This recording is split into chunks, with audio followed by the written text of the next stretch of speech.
அடிமைத்தனத்திலிருந்து திரும்புதல்.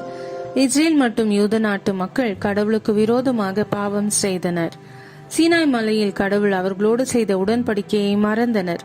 கடவுள் அவருடைய இறைவாக்கினர்களை அனுப்பி மனம் திரும்பி அவரை ஆராதிக்கும்படி எச்சரித்தார். ஆனால் அவர்கள் கீழ்ப்படியாமற் போனார்கள். எனவே கடவுள் அந்த 2 நாட்டையும் அழிக்கும்படி அவர்களுடைய எதிரிகளிடம் ஒப்படைத்தார். அசீரியா மிகவும் பலமுள்ள நாடாக இருந்தது. மற்ற நாடுகளை விட அவர்கள் அதிபலம் வாய்ந்தவர்களாக இருந்தனர்.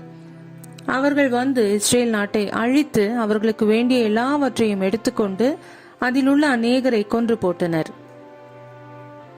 எல்லா தலைவர்களையும் அசீரியர்கள் ஒன்று சேர்த்து பணக்காரர்கள் மற்றும் நன்றாய் வேலை செய்ய அறிந்திருந்த யாவரையும் அசீரியாவுக்கு கொண்டு சென்றனர். மிகவும் ஏழையான மக்கள் சிலர் மட்டுமே இஸ்ரேலில் இருந்தனர். மற்ற நாட்டினரை அசீரியர்கள் இஸ்ரேலில் வாழும்படி செய்தனர். அவர்கள் நகரத்தை திரும்பவும் கட்டினர். அவர்கள் இஸ்ரேலில் மீந்திருந்தவர்களை திருமணம் செய்து கொண்டனர். அவர்களின் சந்ததியார் சமாரியர் என்றழைக்கப்பட்டனர்.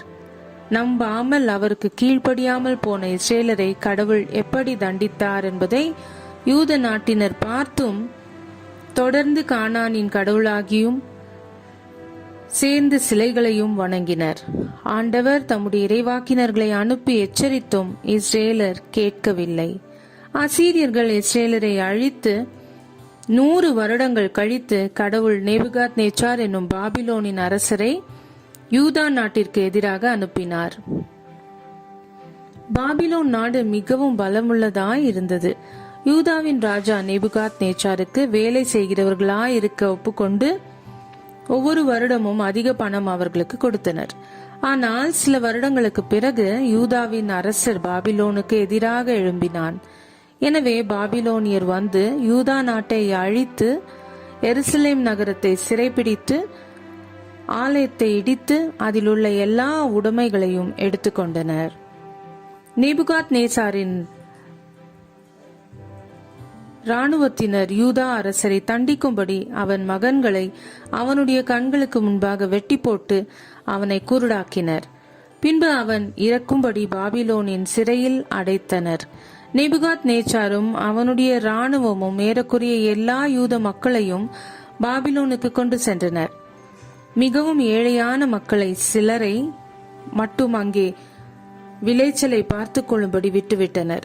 இந்த சமயத்தில் கடவுளுடைய மக்கள் உடன்படிக்கை நாட்டை விட்டு வெளியேறப்பட்டனர். மக்களின் பாவங்களினால் அவர்கள் தண்டித்து நாட்டை விட்டு துரத்தப்பட்ட பின்னும் ஆண்டவர் அவர்களையும் தாம் உடன்படிக்கை செய்ததையும் மறவாமல் தொடர்ந்து தம்முடைய இறைவாக்கினர் மூலமாக அவர்களோடு பேசி 70 வருடங்களுக்கு பின் மறுபடியும் அவர்களை வாக்களித்த நாட்டிற்கு கொண்டு வருவதை சொன்னார். 70 வருடங்களுக்கு பின்பு பெர்ஷியாவின் அரசனாகிய சைரஸ் பாபிலோனை முறியடித்து பல நாடுகளை ஆண்டு வந்தான். அப்போது இஸ்ரேலர்கள் யூதர்கள் என்று அழைக்கப்பட்டனர். இதில் பெரும்பாலான மக்கள் பாபிலோனில் தங்கள் வாழ்நாள் முழுவதும் வாழ்ந்தனர்.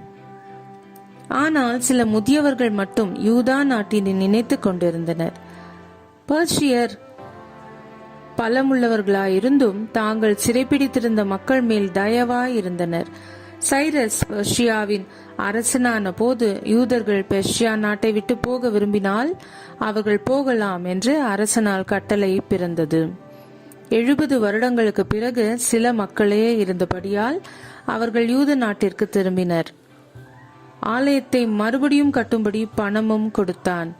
மக்கள் எருசலேமுக்கு வந்து ஆலயத்தையும் நகரத்தின் சுவர்களையும் கட்டினர். பெர்ஷியர் அவர்களை ஆண்ட போதும் அவர்கள் திரும்பவும் வாக்களிக்கப்பட்ட நாட்டில் குடியேறி ஆண்டவரை ஆராதித்தனர்.